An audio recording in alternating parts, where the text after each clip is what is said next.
Welcome to Unpublished Ottawa's new podcast. I'm Ed Hand with Jennifer McIntosh.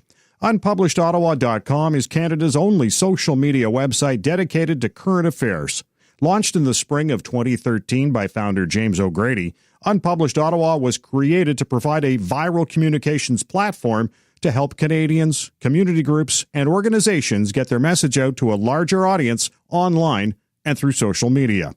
Originally conceived to help answer the question, what happens to 95% of letters to the editor that never get published, Unpublished Ottawa has expanded its content types over the years to also include internet comments, op-eds, blogs, rants, announcements, and invitations. The site supports YouTube videos as well as audio and PDF files, so contributors can put their best foot forward. Over the next few months, Unpublished Ottawa will be expanding its offerings. This podcast is the first in a series of new and exciting things we'll be doing. Our hope is to engage Canadians on current affairs and issues that impact their daily lives, providing an unfiltered perspective, free of bias and political partisanship. Today's episode, we look at the city of Ottawa and its inability to get LRT on track, and Me Too and the impact on Canadian politics. The Me Too movement burst into our consciousness in late 2017 with the accusations against Hollywood movie producer Harvey Weinstein and actor Kevin Spacey, and those seemed to spark an awakening or an end to hiding from the past. From there, demonstrations and protests sprouted up with the social media hashtags of Me Too and Time's Up. But it's not just Hollywood that's been dragged in front of the mirror. Media and politics as recently as a week ago at Queen's Park and on Parliament Hill. The list of names continues to grow with no sign of slowing down. Now, the colors of this issue appear to be black and white, but when you peer a little deeper, you'll notice there are many shades of gray. We're going to hear more about Me Too and Time's Up. And joining us on the Unpublished Ottawa podcast will be Caroline Andrew, Director with the Centre of Governance at the University of Ottawa. She tells us more about the impact on politics and politicians. Not every woman is on board with these movements. Cries of "Where's the due process?" are coming from predominantly men, but there are women who have had their Me Too moments and feel this is going too far. Ann Levy of Post Media joins us later to discuss. Starting us off on our inaugural podcast, which will drill down further on the Me Too movement, is Julie Lalonde. Julie is an educator of young people, social activist, and advocate for women. She's walked the walk many of these women have before, and Julie joins us on Unpublished Ottawa. Julie, when the Weinstein-Spacey accusations come out, did you anticipate this would just be the tip of the iceberg? I definitely knew from past experience that the second that one person breaks their silence on sexual violence, you end up inevitably seeing other people coming forward. I mean, in Canada, we saw that post-Gomeshi, for example. But I certainly did not anticipate the high-level nature of the news stories that came out, the fact that these were big, powerful men who were also suffering consequences as a result of women coming forward. That's what's really new about this conversation. Do you feel we're still on just the tip of the iceberg? I absolutely think that we still have a long way to go and that we're going to hear about some pretty big, explosive stories. Here in Canada, for example, we're talking again about the realm of politics. There are lots of rumors that there are going to be more big, high-profile politicians taken down, not just, the Patrick Browns, but others. So I do think that, this is absolutely the tip of the iceberg, and we're going to continue to see it spread through various sectors, not just politics and Hollywood, but, we've seen it already in the restaurant industry here in Ottawa, for example. Some big kitchen managers have been taken down. The education sector, the sports world, I think we're going to keep seeing this kind of ripple across all sectors of society. Is this about empowering women or in some cases, some people say it looks like you're just trying to get even? Well, what we know is that about 4% of sexual assault allegations are false, and of those, about 50% actually name somebody. So that means a good 96% of sexual assault allegations are proven to be truthful, and of the 4 that aren't, 2 out of them are actually people who name the person that they're accusing, which means the vast majority of the time people are telling the truth, and even when they're not telling the truth, the idea that it's because they're just trying to take a good man down half the time that's not even the case, right? So it is a myth. It's an absolute myth that women come forward with these stories just because they're trying to take a good man down. And I think we need to pause and think about the fact that that makes sense, because until very recently, you weren't taking these people down, right? I mean, we have people like Woody Allen or even Roman Polanski, who was charged and yet is still lauded by Hollywood as this brilliant director. So the idea that you could just say someone assaulted you and that person's going to be put in jail without a trial and they're never going to find work again, I'm not seeing that happen. And so where are these concerns coming from? It's born from the fact that we want to keep these people silent. Julie Lalonde is joining us on Unpublished Ottawa, and I've been reading recently that sexual assault survivors are now, more of them are coming forward with their own stories. In some cases, some of these incidents are decades later. And, you know, you mentioned off the top that, you know, once one says something, more start coming out, more snowballing. Is that the same situation here? Absolutely. I mean, it's 2018.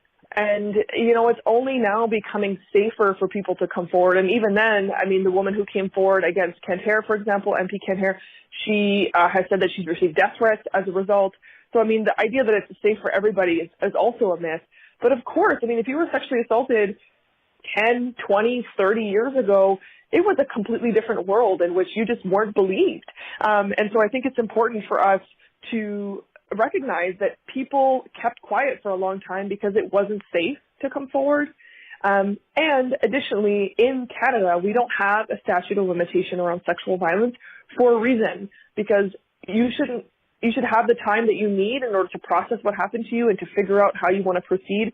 And that includes children and young people. The expectation that people who've been sexually abused as children are going to come forward right away is very naive, and it's a very damaging myth that unless you came forward right away, you're lying.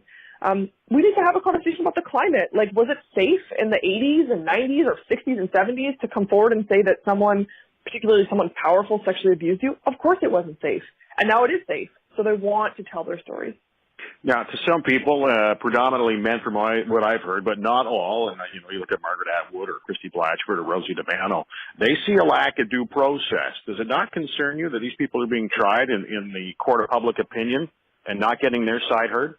Well, who are they referring to specifically? If you're talking about someone like Stephen Galloway in the context of the Margaret Atwood debacle, well, there was an investigation that found that he admitted to slapping a student across the face in a pub, for example. Is that somebody that we think should be in positions of power? I would say no. And the same thing goes with Patrick Brown. I mean, people have been taken down in the political realm for having consensual affairs, for being terrible at managing budgets, for just not looking the part. I mean, the political world, people can be deemed unfit to be a political candidate or a political leader for all kinds of reasons that are not criminal. And in the case of Patrick Brown in particular, I mean, it's important to recognize that his staff encouraged him to resign based on information that was presented to them. And when he refused to, they quit.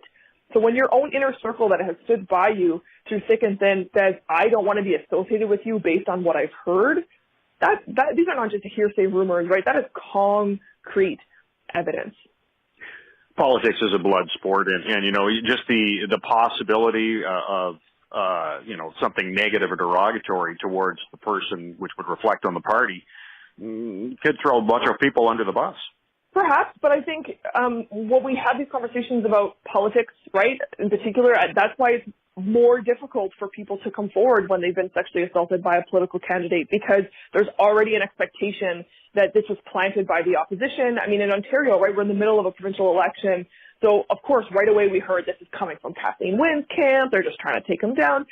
So imagine you're someone who's been sexually assaulted or sexually harassed by this person, and your motivations are being questioned more than just the average survivor. The assumption is you're just trying to get ahead, you know, trying to step on him to make your way up to the top, or you're trying to win an election.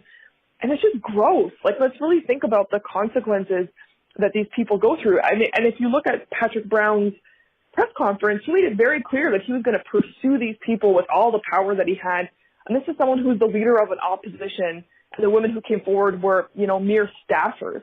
So we have to talk about that power dynamic, and the fact that with Patrick Brown in particular, right, your own people refused to stand by you based on what they had seen and heard. So this idea that he's this poor victim. It's like, no, he put himself in that position. How has social media impacted this issue in the movement?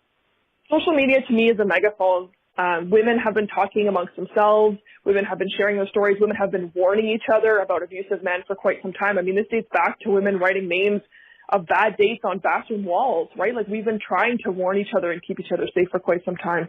And now we have a megaphone, a way to amplify our voices.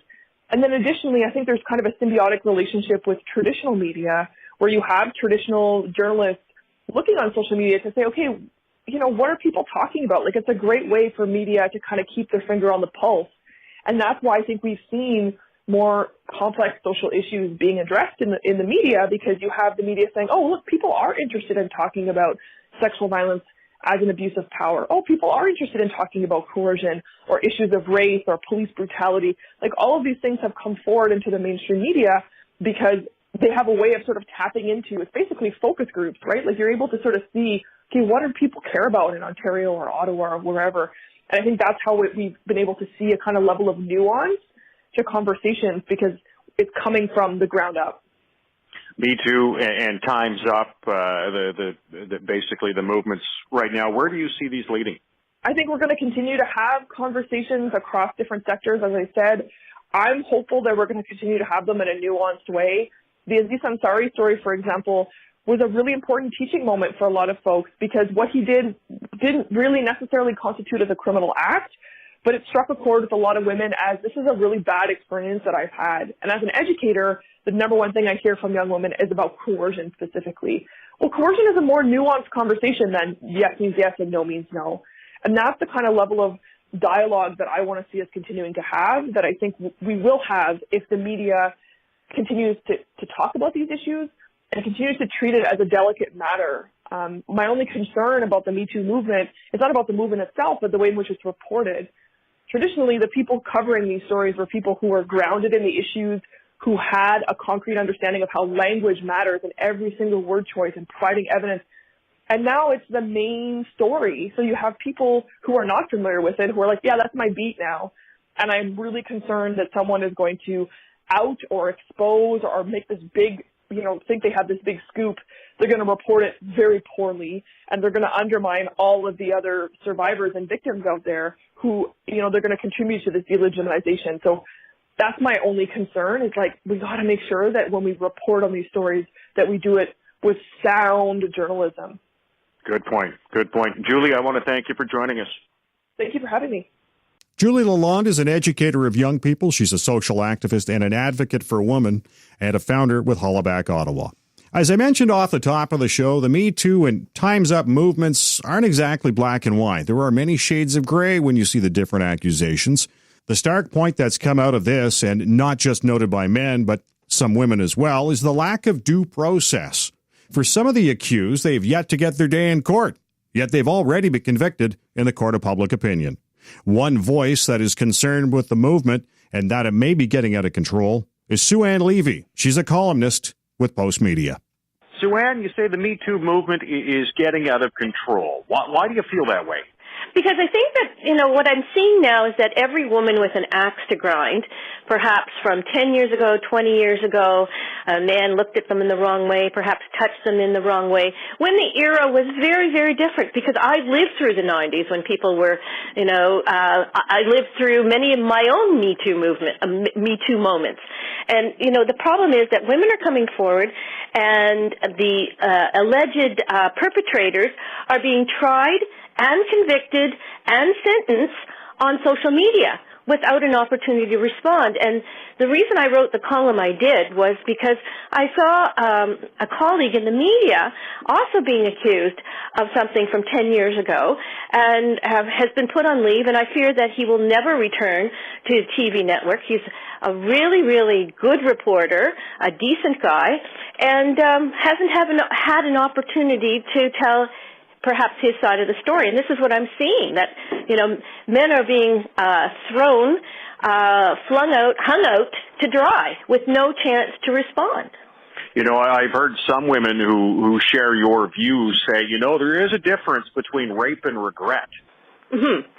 Absolutely. Now, I'm speaking from somebody who's had many Me Too moments over the years. I mean, I was assaulted and left for dead at 21. I was sexually assaulted in 2004. I couldn't believe that lightning would strike twice. Had to fight the legal system and the police to get my day in court from the sexual assault. They never caught the perpetrator in the first case. And then, as I said, I lived through the 90s and working in a newsroom in the 90s and even in the 80s before I joined the newspaper. I was fired by a boss for not socializing with him. And I was stalked by a colleague when I was, once I joined the media. So, I mean, am I going to bring forward all that now and label these people? I mean, it's done. It was a very different era then. In the instance of Patrick Brown, it seems his alleged crime is just a lack of judgment. Is that the way you see it? I think very much so. I think he was a frat boy. I think he was perhaps emboldened by his power as an MP. He was young. He had a high libido, as it was explained to me by a party insider, and he acted on that. And everybody knew he was a womanizer, and perhaps he shouldn't have been frequenting this bar in Barrie and going after much younger women. Perhaps it's questionable whether they were even of legal age. But I would also question why these women were in the bar in the first place. But it speaks to judgment more than anything. And the problem is that if, I have two minds here, because if you are you the least bit ambitious, I'm not always proud of what I did many, many years ago, but I can't say that I was, frequenting bars. And, if you're the least bit ambitious, as he is, you have to be really, really careful. Having said that, I don't think he got his day in court, and I suspect he never will get his day in court. No, you had mentioned you'd had several Me Too moments in your career. Were they all in the media? No. The boss that fired me, and I sued him for wrongful dismissal, was before I joined the media. It was in my first career in PR, and he wanted me to go out for dinner with him. He wanted me to, socialize with him, and I said no.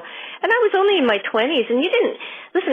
It was the 80s, and you didn't know how to handle those things then. It was very, very different, and it was accepted. And and even when I went to the lawyer to sue for wrongful dismissal, I mean, they kind of looked at me like I was crazy for wanting to sue, but they took the case, and we made a settlement and all that kind of jazz. But, it was, like I said, a very different era, and it was kind of accepted.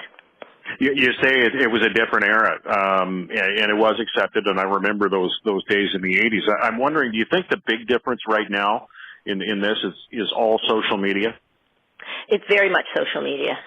Things can spiral out of control, and, I've said many, many times that I think social media is a blessing and a curse.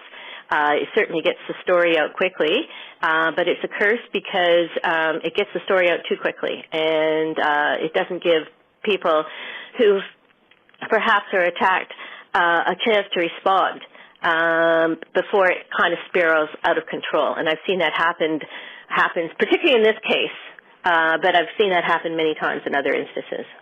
Ann Levy is joining us, an Unpublished Ottawa columnist with Post Media. And Ann, Catherine Deneuve and Brigitte Bardot had come out and they said that, the movement's gone too far, saying women have always used their appearance and appeal. But both are from France. Do you think that's a cultural thing? Well, there are, I have said many times that I much prefer working for a man because sometimes you just don't know where a woman is coming from. And I've run across women in my lengthy career who have used their sexuality to move ahead. I mean, let's be honest here.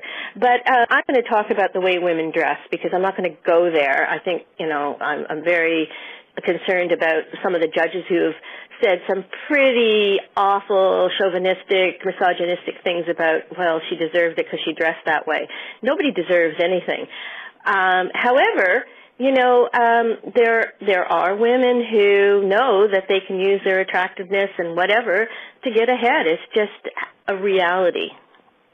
How do you see the Me Too and the Time's Up movements? How do you see that impacting the workforce now? Oh, I think men are going to be very, very. If I'm not particularly proud of my own sex right now, particularly what I call the feministas who are pushing this agenda, and I think it could really backfire against women who are crying for equality. We have equality.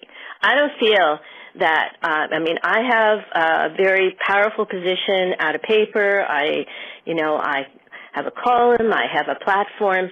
I don't feel that the slightest bit undervalued as a woman. And I think that, these women who are crying oppression and crying, me too, me too, me too, better be careful, because I think it, as I said, could backfire, and men may be afraid to either hire women in high positions or even to come near them in any way or interact with them in any way for fear they'll be labeled and unjustly accused. Mike Pence, it's funny, everybody laughed at Mike Pence when he said he didn't want to eat out with or go to a bar or whatever with any woman other than his wife. They were all laughing at him, but this is what it's coming to. Yeah, actually, that's exactly what I was going to say next. Mike Pence is almost ahead of the curve on this one. Yes, he certainly was, and everybody laughed at him. He thought they thought he was ridiculous, but this is what it's coming to, I'm afraid. And it's last year I attended this women's rally, and this is before the Me Too movement kind of gathered steam and has become what I call a runaway train. I went to this women's rally in March of last year at U of T, and there was a variety of women of color, visible minority, and they all got up on stage and they're screaming oppression, they're racialized, this, that, and the other thing, and I'm sitting there and I'm thinking, we don't have it so bad. We really don't. I don't understand what the heck you're talking about. They seemed to me like they were a bunch of man-haters, and this is what's coming across. Sue-Ann, I want to thank you for sharing your story and your column and joining us. Thank you very much. We thank Ann Levy for sharing her stories and her opinions. Ann Levy is with Post Media. The Me Too and Time's Up movements have not only brought down powerful men in the entertainment industry, but has exploded on the political world here in Canada. Kent Hare and Aaron Weir on Parliament Hill, Patrick Brown in Ontario, Jamie Bailey of Nova Scotia. All three major parties have been hit.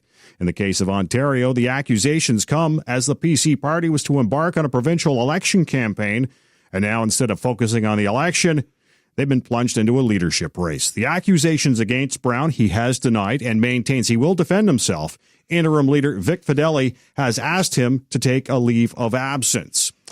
Caroline Andrew is the director with the Centre of Governance at the University of Ottawa, and she joins us to discuss the impact on politics. Caroline, it's not like we haven't had scandals in politics before. Why is this movement spreading like wildfire now? I think it's spreading like wildfire, and that's a really great analogy because it speaks to a generation who get their information from the social media, from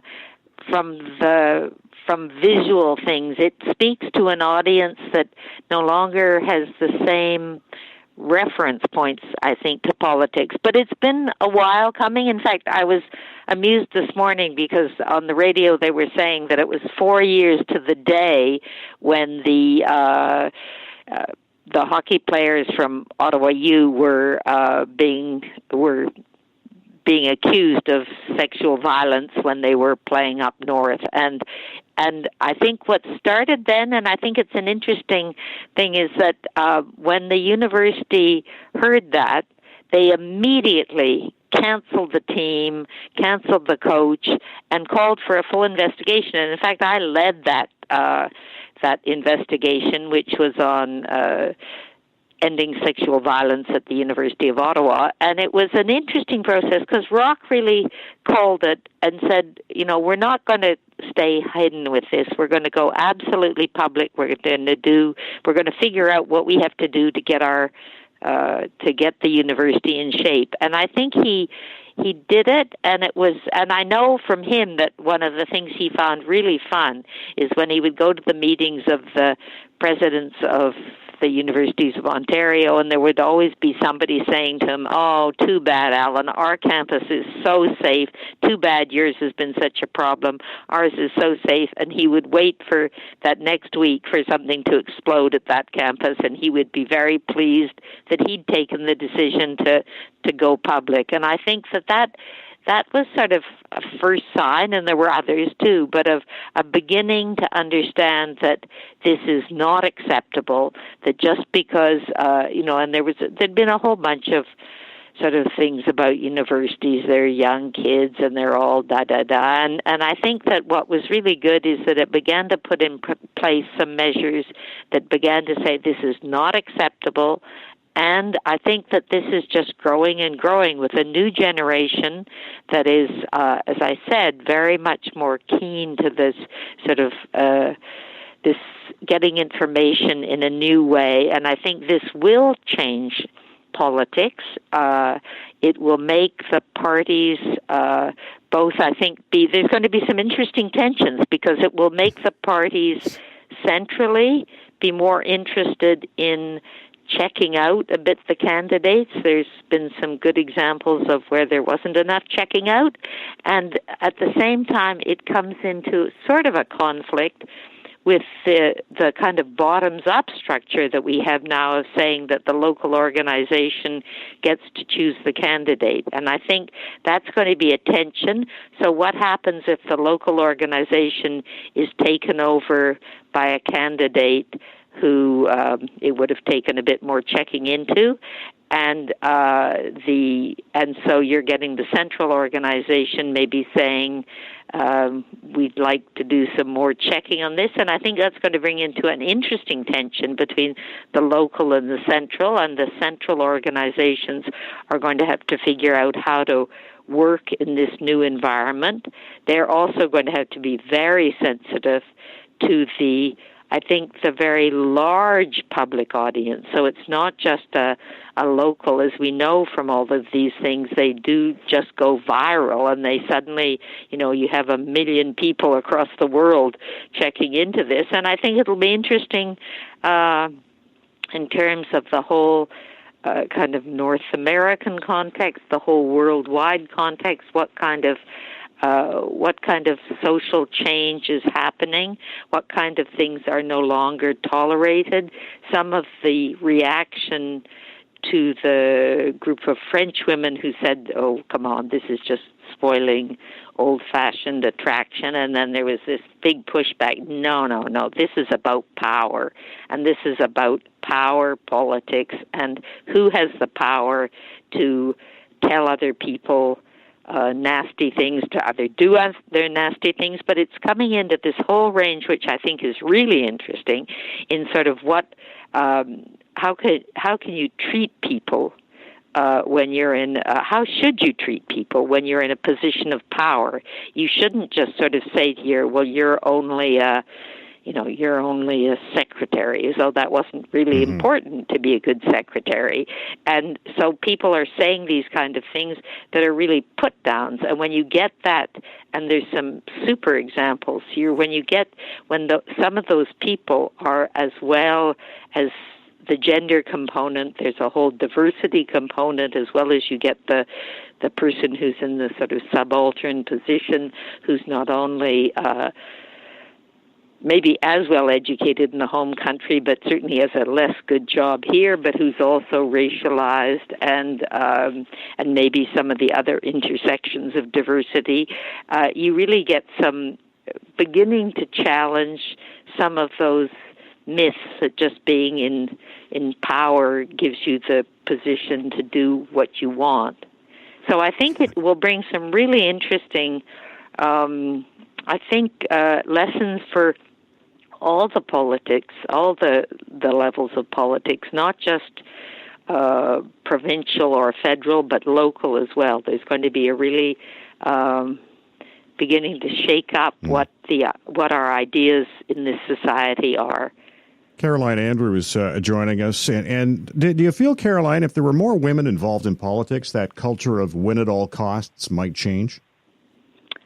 I think it will in part. Again, there is some dynamics there because some of the young, ambitious women can be pretty cutthroat too when they're being blocked, but I think it will change because there's this huge sort of mass reaction. So it's not only one person, and I think the gender component is always there, and we're certainly realizing, that gender component is continually part of it, of that relationship and that power potential. And so I think it will make a difference, but it won't make a difference in every case, in every place, if you want. I think there'll still be other factors. I think class is still an important issue in terms of revenue, in terms of access to power. I think some of the things we're learning now about disabilities are also about the trans generation. I think that there's a lot of issues, but I think that it will help if there's more women, and if there's more women with other kinds of, if you want, on the low power level of intersectionality.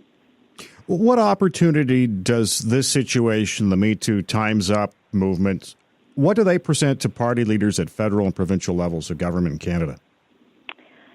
I think they present a terrific example of how to avoid something going viral, because you've got to. So in a way, it's going to make some more desire to control the media. But then on the other hand, it's clear that in a sense you can't control it. I mean, there's been some terrific articles. I've been reading one, in the New Yorker, and somebody in Trump's administration, and I'll bring that back again, but somebody in Trump's administration says, too many immigrants. And then the next day she sends out a thing saying, and what about your grandfather who came in, too many immigrants and they bring their whole family. And she writes back the next day and says, what about your grandfather who came in, 2014, brought his brother, sister, father, mother, and they all lived together. And she prints it all out, and she's got all the information, all the forms, and that just shames the guy because he's been saying something that was patently racist because he seems to feel it didn't belong to him.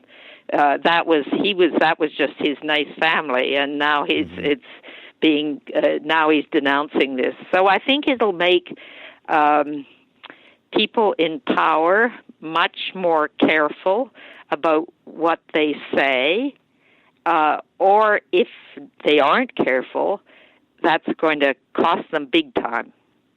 And so I think it'll be a very interesting. Now we're still, I think in Canada, we're still not clear how the sort of Trump.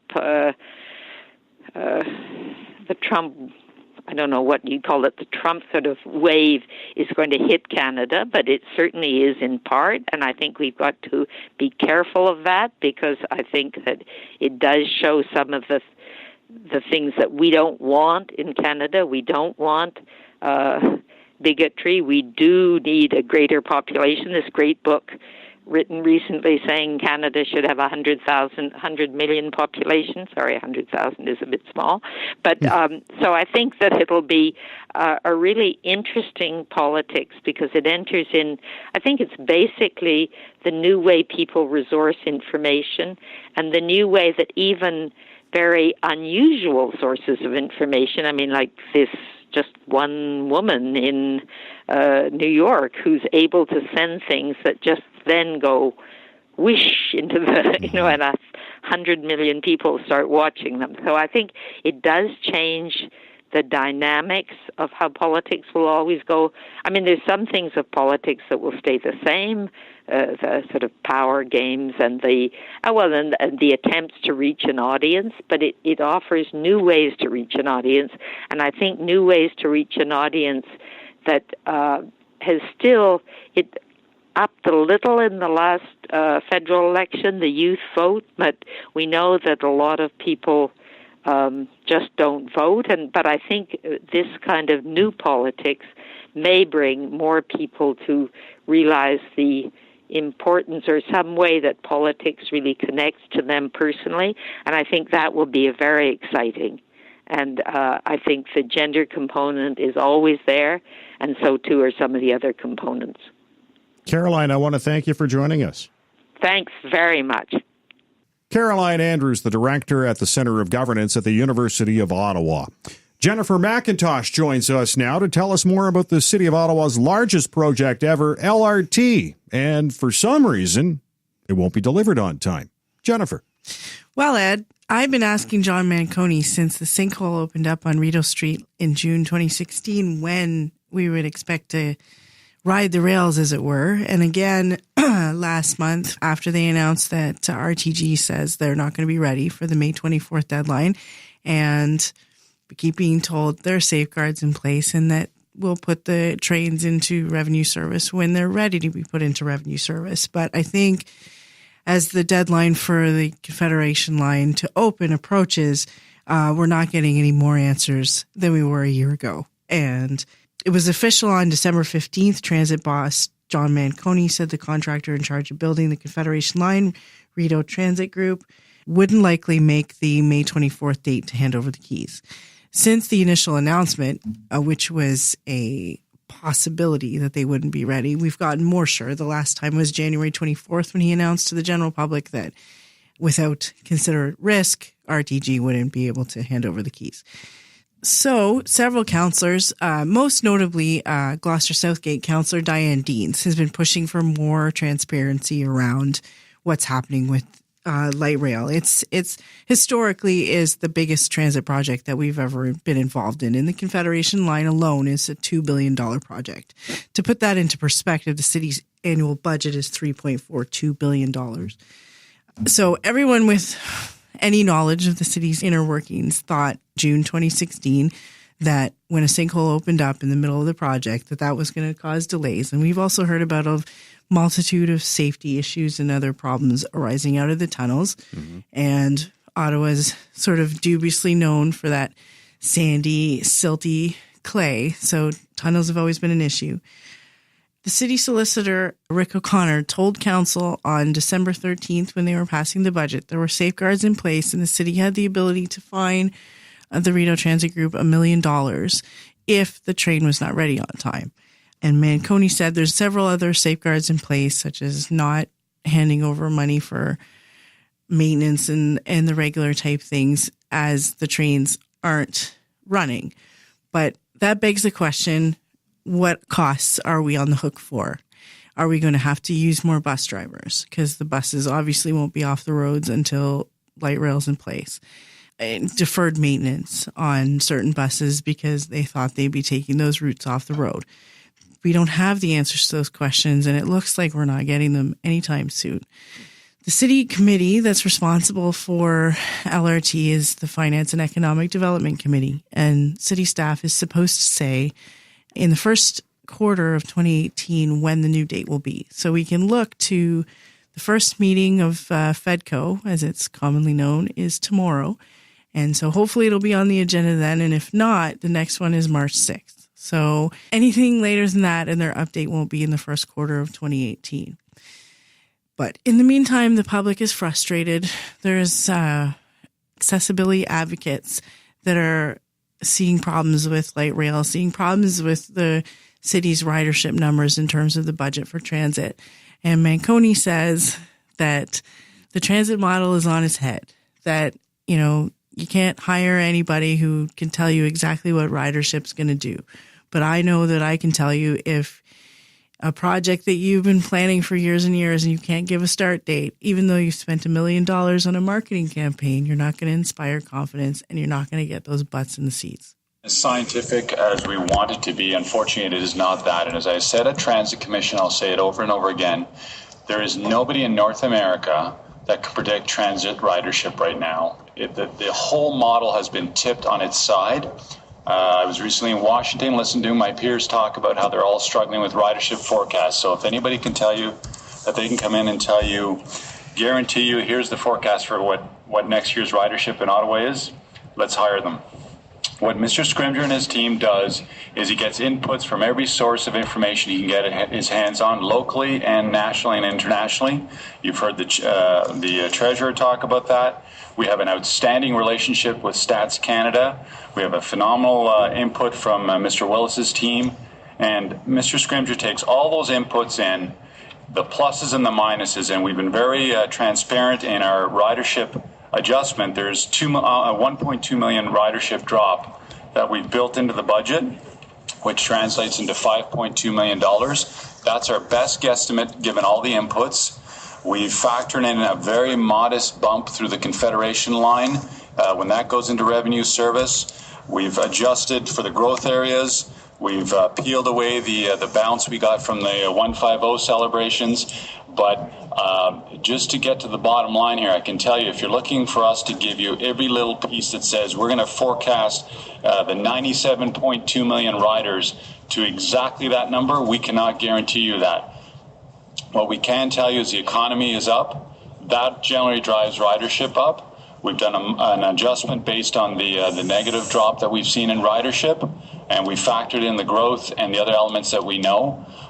And that's what's in front of you. 97.2 million rides, $195 million in revenue is our best guesstimate based on everything that we've seen and heard. And I remind Council that the Transit Commission asked for, and we provided an independent look into how we do forecasting. That report is public. They say we do a phenomenal job. They recommended a bunch of tweaks, and Mr. Scrimger has done that. We want to thank you for joining us for the inaugural Unpublished Ottawa podcast. I'm Ed Hand with Jennifer McIntosh. This is the natural progression of the website and our social media channels. Unpublished Ottawa continues to give you a voice on the issues that impact your daily life.